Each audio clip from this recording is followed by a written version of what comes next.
मेरा नाम रमा है। मेरी शादी को अभी 2 महीने ही गुजरे थे कि मेरा पति मुझे छोड़कर विदेश चला गया। मैं कितनी उम्मीदों से यहाँ पर विदा होकर आई थी, लेकिन मुझे क्या पता था कि मेरी आने वाली जिंदगी मेरे साथ इतना बड़ा मजाक करने वाली है। हर दिन भगवान से यही प्रार्थना करती थी कि मेरे पति के दिल में मेरे लिए रहम आ जाए और वो मुझे अपनी पत्नी के रूप में एक्सेप्ट कर ले। मेरे साथ शादी के नाम पर एक बहुत बड़ा धोखा किया गया था, जो कि शायद मेरे ससुराल वालों ने मिलकर मेरे साथ किया था। मैं काफी देर से भगवान के आगे रो रो कर और गिड़गिड़ा कर प्रार्थना कर रही थी। मेरा दुख इतना बड़ा था कि मुझे रातों को ढंग से नींद भी नहीं आती थी। मैं शादीशुदा होते हुए भी कुंवारी लड़कियों जैसी जिंदगी गुजार रही थी। शादीशुदा होने के बावजूद भी मुझे वो प्यार नहीं मिल सका था जो एक पत्नी को अपने पति से मिलता है, और ना ही मुझे इस घर में बहू होने का हक मिल सका था। आज मेरी तबीयत ठीक नहीं थी और मैं दवाई खाकर सो गई। दवाई में एक नींद की गोली भी थी, जिसे खाने के बाद मुझे गहरी नींद आ गई। नींद इतनी ज्यादा गहरी आएगी, मेरी उठने की हिम्मत ही नहीं हो रही थी, क्योंकि मैं काफी हफ्तों से रातों को जाग रही थी। दिन भर भी मुझे नींद नहीं आती थी। आंखों से हमेशा आंसू निकलते रहते थे। अगले दिन दोपहर के 12 बज चुके थे, लेकिन अभी तक मेरी आंखें खुलने का नाम नहीं ले रही थी। मुझे अपनी तबीयत अभी भी ठीक नहीं लग रही थी। बड़ी मुश्किल से मैंने खुद को जगाने की कोशिश की।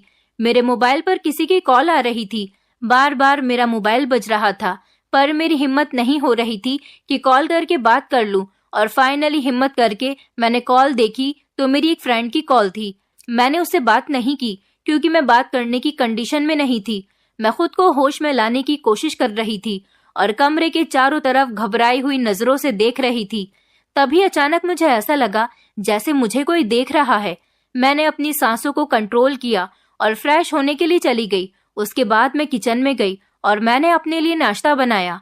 हालांकि दोपहर का टाइम था तो मुझे खाना खाना चाहिए था, लेकिन चाय की बहुत ज्यादा तलब लग रही थी। क्या करूं, सर में बहुत ज्यादा दर्द हो रहा था।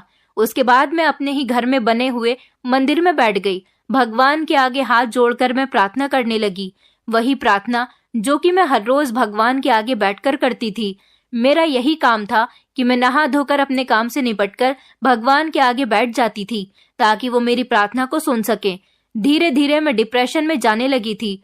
खुद पर कंट्रोल नहीं कर पाती थी। ऐसा लगता था जैसे मैंने कोई डरावना सपना देखा है। फिलहाल मैं रो रो कर अपने भगवान से प्रार्थना करती कि मेरा पति वापस आ जाए और मुझे अपनी पत्नी के रूप में एक्सेप्ट कर ले, क्योंकि मैं इस तरह से जिंदगी नहीं गुजार सकती थी। ना तो मैं सुहागन थी और ना ही मैं अभागन थी।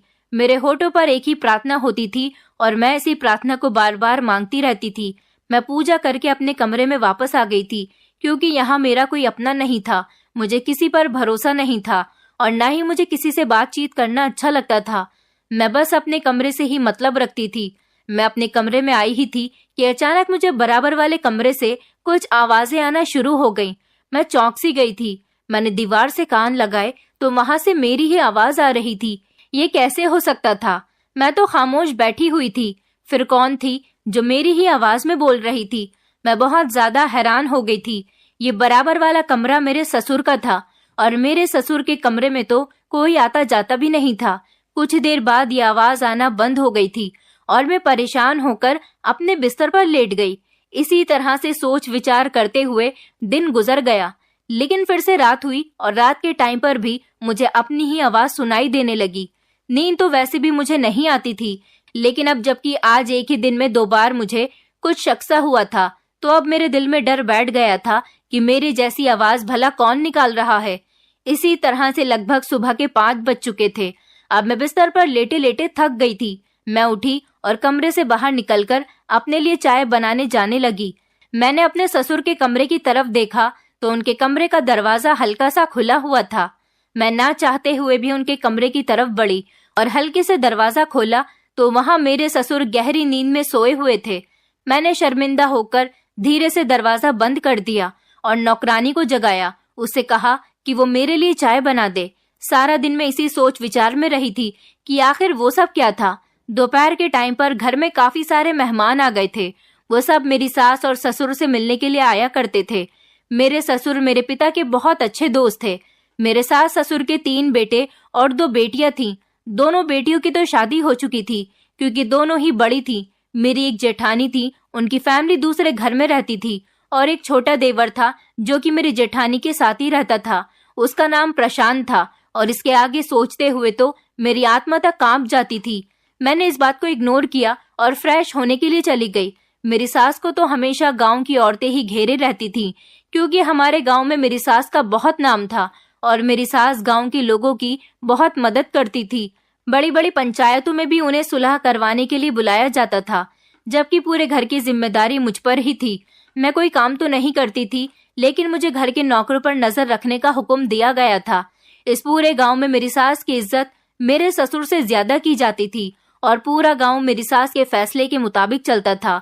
सुबह जब मेरी मुलाकात मेरे ससुर से हुई तो मैंने उन्हें देखा तो मेरी नजर मेरे ससुर की आंखों पर पड़ गई। मेरे ससुर की आंखें बहुत लाल हो रही थी, जैसे कि वो सारी रात जागते रहे हों। मैंने एक नजर उन्हें देखा और वहां से जल्दी से अपने कमरे में आ गई थी। मेरे सास ससुर दोनों में ही हमेशा ना जाने कि इस बात का झगड़ा रहता था। दोनों एक दूसरे से ज्यादा बातचीत भी नहीं करते थे और वो दोनों ही अलग अलग कमरों में रहते थे। मैं ऊपर वाले पोर्शन पर रहती थी और मेरे कमरे के बराबर वाला कमरा ही मेरे ससुर का था। नीचे मेरी सास और मेरे देवर का कमरा था, जो कि कभी कभी हमारे घर पर आ जाते थे। मुझे वो आवाज जो रात को अपने ससुर के कमरे से आती हुई महसूस हुई थी, मैं उसे भूल नहीं पा रही थी। आज मैंने सोच लिया था कि ध्यान रखूंगी कि वो आवाज मेरी ही होती है या फिर किसी और की है, क्योंकि हमारे घर में मेरी सास के अलावा तो कोई औरत भी नहीं थी। नौकरानियां थी, लेकिन वो तो किचन में सो जाती थी या फिर उनके लिए एक अलग से क्वार्टर बना हुआ था तो वो वहां चली जाती थी। मगर मेरे ऊपर वाले पोर्शन पर तो सिर्फ मेरे ससुर जी अपने कमरे में अकेले सोया करते थे। मुझे आज रात का इंतजार था। मेरी आदत थी कि मैं शाम के टाइम की चाय हमेशा ही अपने घर की छत पर जाकर पिया करती थी। वहां बैठकर मुझे डूबते सूरज को देखना बहुत पसंद था। आज भी मैं वहीं बैठी चाय की सिप ले रही थी और अपनी ही सोच विचारों में खोई हुई थी। तभी अचानक मेरी नजर नीचे गिरी हुई पायल पर पड़ी। वो यकीनन मेरी ही पायल थी। मैंने झट से अपना पैर देखा तो मेरे पैर में एक ही पायल थी। ये यहाँ कैसे आई? मैं हैरत से अपनी पायल को देखने लगी। तभी मेरी नजर छत पर पड़ी टूटी हुई चूड़ियों पर पड़ी। मैंने अपनी कलाइयों को देखा, जहाँ वही लाल रंग की चूड़ियां पड़ी हुई थी और मेरी कलाइयों से 2 चूड़ियां गायब थी। मैं हैरान रह गई थी ये सब कुछ देखकर।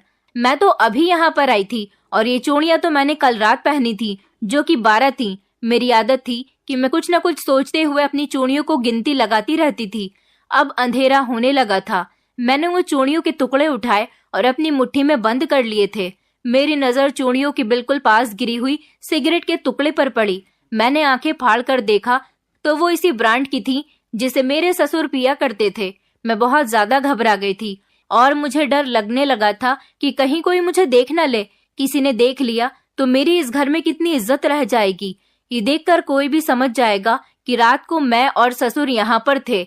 मैंने अपना सर पकड़ लिया और भागती हुई मैं सीढ़ियां उतरने लगी। मुझे ऐसा लग रहा था जैसे कोई भूत मेरे पीछे लगा हुआ हो। मैं बार बार पीछे मुड़ मुड़ कर देख रही थी। मैं खुद पर कंट्रोल न रख सकी और नीचे उतरते हुए अचानक मेरी टक्कर मेरे ससुर से हो गई। मेरे ससुर ने मुझे उलझकर कहा, क्या हुआ बहू? मैं एक झटके से उनसे दूर हो गई और कहा कि आप यहाँ पर क्या कर रहे हो? वो मेरी तरफ मुस्कुराते हुए कहने लगे, ये मेरा घर है, मैं यहाँ पर कहीं भी टहल सकता हूँ, लेकिन तुम छत पर क्या कर रही हो? मैंने कहा, मैं चाय पीने आई थी। मैं ये बात कहने के बाद भागती हुई अपने कमरे की तरफ आ गई। मैंने देखा था कि मेरे ससुर के चेहरे पर एक अजीब सी मुस्कुराहट थी। मुझे उनकी यह हरकत पसंद नहीं आई थी। उनका इस तरह से बात करना मुझे अच्छा नहीं लगा था। मैं अपने कमरे में आई तो मुझे एक अजीब सी स्मेल आती हुई महसूस हुई थी। मैंने जल्दी से अपना दुपट्टा नाक पर लगा लिया। वो स्मेल ऐसी थी जैसे कोई जल रहा हो। वैसे तो मुझे अपने कमरे के अंदर कोई धुआं वगैरह नजर नहीं आ रहा था, मगर वो स्मेल किसी चीज के जलने की ही थी। मैं बाहर निकल कर आई और अपनी नौकरानी को जोर जोर से आवाज लगाने लगी। फिर नौकरानी भागती हुई आई और कहने लगी, क्या हुआ भाभी जी? मैंने उससे हांफते हुए पूछा, देखो मेरे कमरे से अजीब तरह की कुछ जलने की बदबू आ रही है। नौकरानी घबराकर कमरे की तरफ भागी। बदबू से मेरे सर में बहुत दर्द होने लगा था।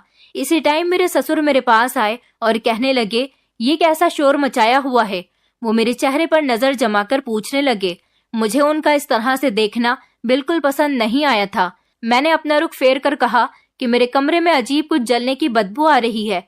वो कुछ हैरान होकर मेरे कमरे के अंदर गए और मैं भी उनके पीछे जाने लगी। उन्होंने मेरी तरफ देखकर कहा, यहाँ तो कोई बदबू नहीं आ रही है, बल्कि परफ्यूम की खुशबू फैली हुई है।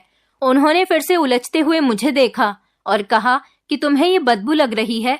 मैंने कहा हाँ। दिल ही दिल में मुझे अपने ससुर पर बहुत गुस्सा आ रहा था, क्योंकि वो लगातार मेरी तरफ देख देख कर हंस रहे थे। सबसे ज्यादा हैरानी तो मुझे इस बात पर हुई जब नौकरानी ने भी वही बात कही जो मेरे ससुर कह रहे थे।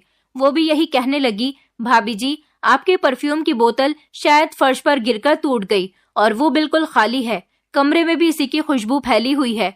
वो परफ्यूम की टूटी हुई शीशी दिखाते हुए मुझे बता रही थी, जबकि वो परफ्यूम की खुशबू नहीं बल्कि किसी चीज की बदबू थी और इस बदबू से मेरे दिमाग में दर्द हो रहा था। मेरे ससुर मेरे कमरे से चले गए थे। मैंने गुस्सा होते हुए नौकरानी से कहा, तुम्हारा दिमाग खराब हो गया है क्या? मैं नौकरानी को डांट ही रही थी, इतनी ही देर में मुझे उल्टी आने लगी और मैं फौरन बाथरूम में भाग गई। जो खाया पिया था सब निकल गया था। अब मेरे सर का दर्द भी कुछ कम हो गया था। मैं बाथरूम से बाहर निकली तो अब काफी हद तक बदबू खत्म हो चुकी थी और परफ्यूम की खुशबू फैली हुई थी।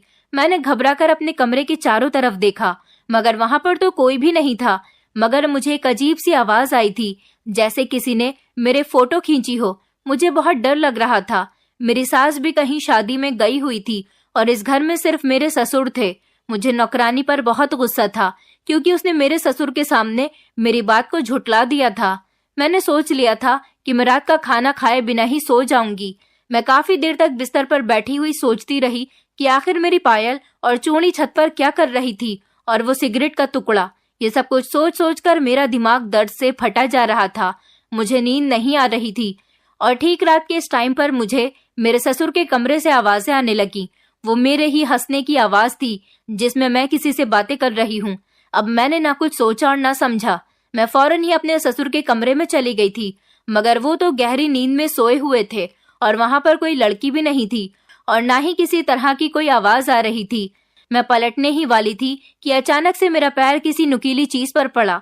मैंने बड़ी मुश्किल से अपने दर्द को सहा और कोई आवाज ना निकाली। मैंने झुककर देखा तो मैं दंग रह गई थी। वो मेरे कान की बाली थी। मैंने हैरान होकर अपने कानों को हाथ लगा लिया तो मेरे कान से एक बाली गायब थी। मैंने अपने ससुर की तरफ देखा, जो अपने बिस्तर पर बड़ी आराम से सोए हुए थे, और फिर मैं अपने कमरे में आ गई। मैं सोचने लगी कि ऐसा भी तो हो सकता है कि अभी अभी गिरी हो जब मैं वहां गई थी तब। फिर मैंने सोचा कि हाँ, अभी गिरी होगी। मैंने खुद को यकीन दिलाया। ठीक इसी वक्त फिर से मुझे अपनी ही आवाज दोबारा से सुनाई देने लगी। ये सब कुछ क्या हो रहा है? अब तो मुझसे सब्र नहीं हो रहा था और मैं फिर से बाहर आ गई और ससुर के कमरे की तरफ बढ़ी ही थी कि मैंने देखा उनके कमरे का दरवाजा तो लॉक था। ये कैसे हो सकता है? अभी तो मैं यहाँ आई थी तो दरवाजा खुला हुआ था। अब ऐसा ही हर रोज होने लगा था। मैं धीरे धीरे पागल होती जा रही थी और डिप्रेशन का शिकार हो रही थी। किसी से इस बारे में कुछ कह भी नहीं सकती थी, क्योंकि मेरी इज्जत का सवाल था। डर, गम और गुस्सा मेरी आदत में शुमार होने लगा था। मैं कुछ समझ ही नहीं पा रही थी। एक दिन जब मेरे ससुर किसी काम से शहर गए हुए थे तो मैंने उनके कमरे में खूब तलाशी ली, मगर मुझे वहां पर कोई ऐसी चीज नहीं मिली जिस पर मैं शक कर सकती। लेकिन उनकी अलमारी के नीचे मुझे अपना दुपट्टा नजर आया। अब तो मैं सब कुछ समझने लगी थी, लेकिन ये सब मेरी समझ से बाहर था। क्या मैं रात को अपने ससुर के कमरे में जाती हूँ? मैंने खुद से ही सवाल किया, कहीं ऐसा तो नहीं कि वो मुझे बेहोश करके। इसके आगे मैं सोच भी नहीं सकती थी। मेरे दिल और दिमाग में हलचल शुरू होने लगी थी। एक अनदेखा सा डर मुझे अपने शरीर में महसूस होने लगा था। कहीं ऐसा तो नहीं कि मैंने अपना सब कुछ लुटा दिया हो? ये सवाल मुझे जीने नहीं दे रहा था। अगर किसी ने मुझे मेरे ससुर के साथ देख लिया तो गड़बड़ हो जाएगी, क्योंकि हर जगह लड़की को ही गलत समझा जाता है। मैं वापस अपने कमरे में आ गई थी और अपनी बेबसी पर फूट फूट कर रोने लगी थी और बैठकर मैं अपनी शादी से पहले वाली जिंदगी के बारे में सोचने लगी। मुझे याद था जब मैं प्रशांत से बहुत ज्यादा प्यार करती थी। प्रशांत और मैं एक दूसरे के साथ बहुत खुश थे। हम दोनों सारी सारी रात फोन पर एक दूसरे से बातें किया करते थे। हम दोनों ने फैसला कर लिया था कि हम एक दूसरे के साथ ही शादी करेंगे। उस टाइम मैं 20 साल की थी और पढ़ाई कर रही थी। हम दोनों चाहते थे कि अपनी अपनी पढ़ाई कंप्लीट होने के बाद अपनी फैमिली को अपनी मोहब्बत के बारे में बता देंगे। हम दोनों एक दूसरे के साथ बहुत खुश थे। जिंदगी बहुत अच्छी गुजर रही थी। फिर एक दिन कुछ ऐसा हुआ जिसने हमारे होश उड़ा दिए। हम दोनों को उम्मीद थी कि हमारे पेरेंट्स जब हम दोनों के अफेयर के बारे में सुनेंगे तो खुशी खुशी हमारी शादी कर देंगे, क्योंकि मेरे पापा और मेरे ससुर आपस में बहुत अच्छे फ्रेंड्स थे।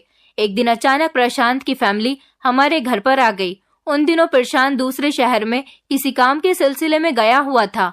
प्रशांत की मम्मी ने मेरी मम्मी से कहा कि हम आपकी बेटी का हाथ अपने बेटे के लिए मांगने आए हैं। मुझे लगा कि वो मेरा रिश्ता प्रशांत के लिए लेकर आई थी, लेकिन ये मेरी बहुत बड़ी गलतफहमी थी। मेरे मम्मी पापा को इस बात से कोई एतराज नहीं था। प्रशांत की मम्मी ने फौरन ही मेरे हाथ में अंगूठी पहना दी और कहा कि हम जल्द ही शादी करने वाले हैं। मैं खुश हो गई थी कि मेरी शादी प्रशांत के साथ होने वाली है। उस दिन ये गुड न्यूज सुनाने के लिए मैंने जैसे ही प्रशांत को कॉल की तो मेरे होश उड़ गए, क्योंकि प्रशांत का नंबर स्विच ऑफ जा रहा था। मैंने काफी दिनों तक लगातार प्रशांत को मैसेजेस और कॉल्स किए। उसका नंबर लगातार स्विच ऑफ जाता रहा और उसने पलटकर मुझे नहीं देखा। वो जिस काम से दूसरे शहर गया हुआ था वहां से भी वापस नहीं आया था। मैं परेशान रहने लगी थी कि न जाने प्रशांत को क्या हो गया। अभी मैं इस परेशानी से बाहर नहीं निकली थी कि मुझे पता चला कि मेरी शादी प्रशांत के साथ नहीं बल्कि उसके बड़े भाई आनंद के साथ हो रही है। ये सुनकर तो मेरे रोंगटे खड़े हो गए थे। मैंने अपने माता पिता से कह दिया कि मैं प्रशांत से शादी करना चाहती हूँ। अगर आप मेरा रिश्ता इसी घर में करना चाहते हैं तो मेरी शादी प्रशांत के साथ कर दो। मेरे पेरेंट्स ने फौरन इनकार कर दिया। उन्होंने कहा कि तुम्हारी सास तुम्हारे लिए आनंद का रिश्ता लेकर आई थी, और दूसरी बात ये कि हमें प्रशांत पसंद नहीं है। प्रशांत की अभी कोई नौकरी भी नहीं है, जबकि आनंद का तो विदेश में बहुत अच्छा बिजनेस है।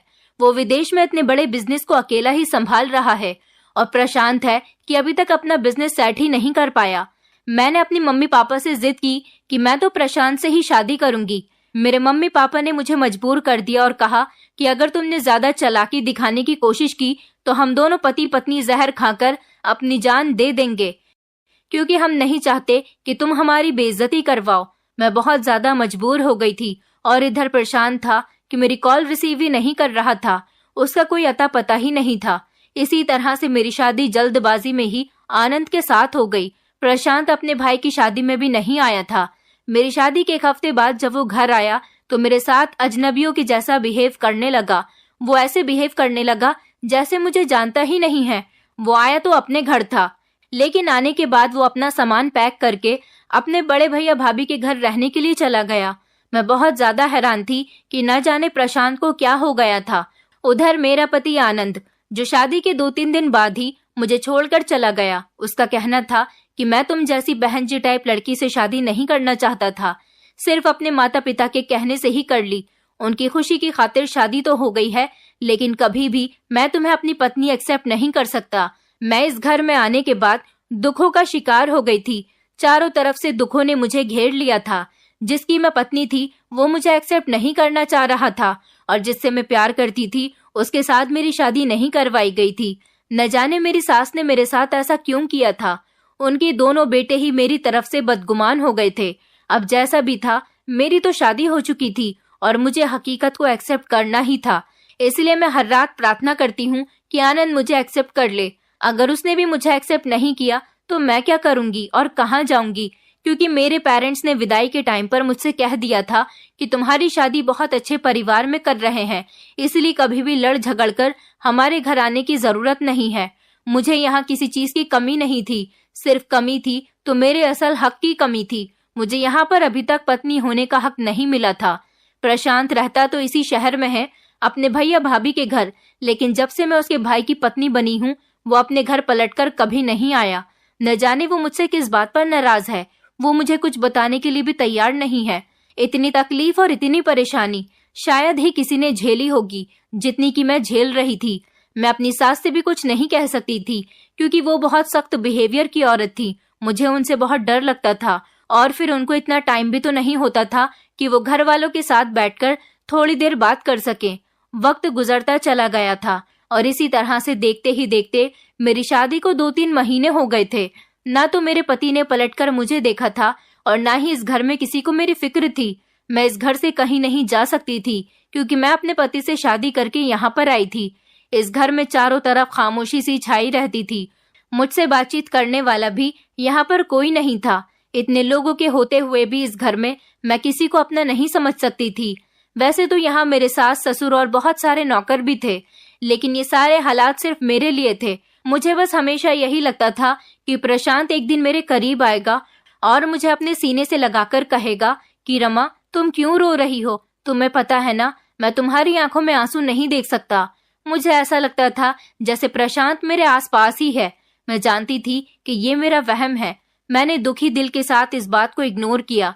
मैं अपने ही ख्यालों में खोई हुई थी और सोच रही थी कि काश ऐसा होता कि जिस तरह से सूखे फूलों को डायरी में कैद कर लिया जाता है, इसी तरह से यादों को भी किसी किताब में बंद कर दिया जाता और जब दिल उदास हो तो रात को आराम से उन्हें पढ़ा जाए।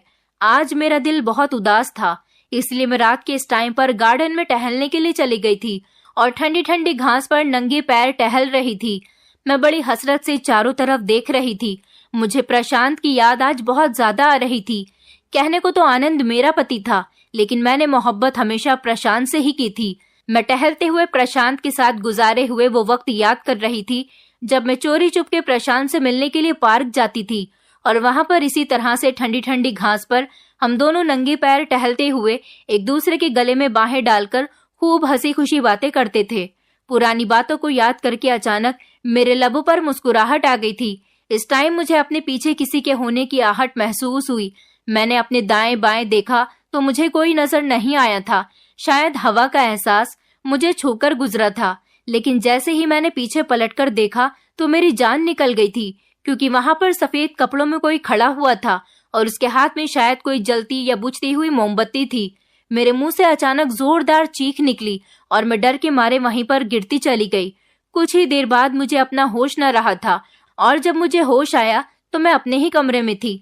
हमारे घर की नौकरानी चंपा, जो मेरी खास नौकरानी थी, वो मेरे करीब बैठी रोई जा रही थी। उसे रोता हुआ देखकर मैं झट से उठकर बैठ गई थी और उससे कहा कि क्या हुआ चंपा, तुम रो क्यों रही हो? मैंने उसे हैरत से देखा तो वो मुझे होश में देखकर चिल्लाते हुए बाहर निकल गई और साहब जी चिल्लाने लगी।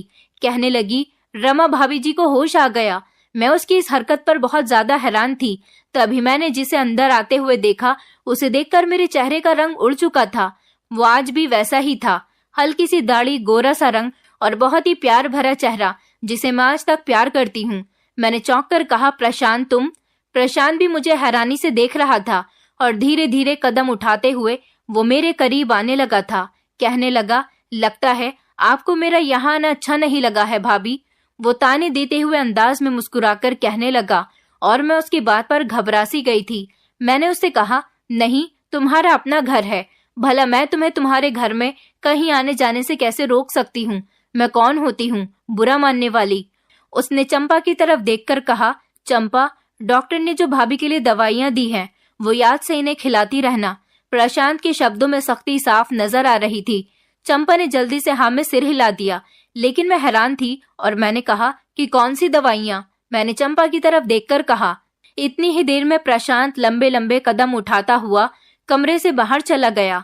चंपा ने मुझे बताया कि भाभी जी, कल रात आप जब गार्डन में टहल रही थी तो बेहोश हो गई थी। वो तो अच्छा हुआ कि उसी टाइम पर छोटे साहब घर आ रहे थे और उन्होंने आपको गार्डन में पड़े बेहोश होते हुए देख लिया, तो वो आपको गोद में उठाकर यहाँ तक ले आए थे और उसी टाइम वो अपनी गाड़ी में डालकर आपको अस्पताल ले गए थे। मैं चंपा की बातें बड़ी हैरानी से सुन रही थी। अब मुझे याद आने लगा था कि कल रात मैं गार्डन में टहल रही थी और जैसे ही मैंने किसी की आहट सुनी तो पीछे पलटकर देखा, कोई मेरे पीछे हाथ में मोमबत्ती लेकर खड़ा हुआ था। ये सारी बात मैंने चंपा को बताई तो वो भी डर के मारे मुझसे लिपट गई। मैंने कहा, पागल हो गई हो क्या? मैंने उसे खुद से दूर किया और कहा कि जाओ मेरे लिए चाय बनाकर लाओ।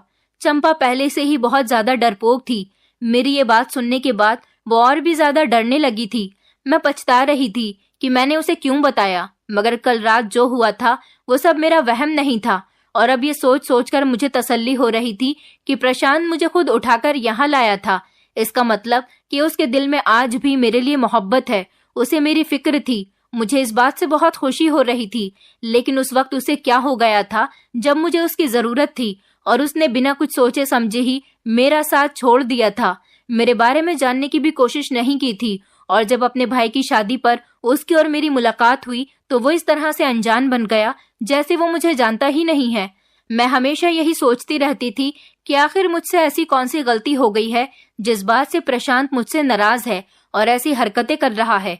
मैं यही सब कुछ सोच रही थी जब अचानक चंपा ने मुझे आवाज लगाई तो मैं एकदम से होश में आ गई। अब प्रशांत हमारे घर में ही रहने लगा था और मुझे ताने मारने की वो कोई कसर नहीं छोड़ता था।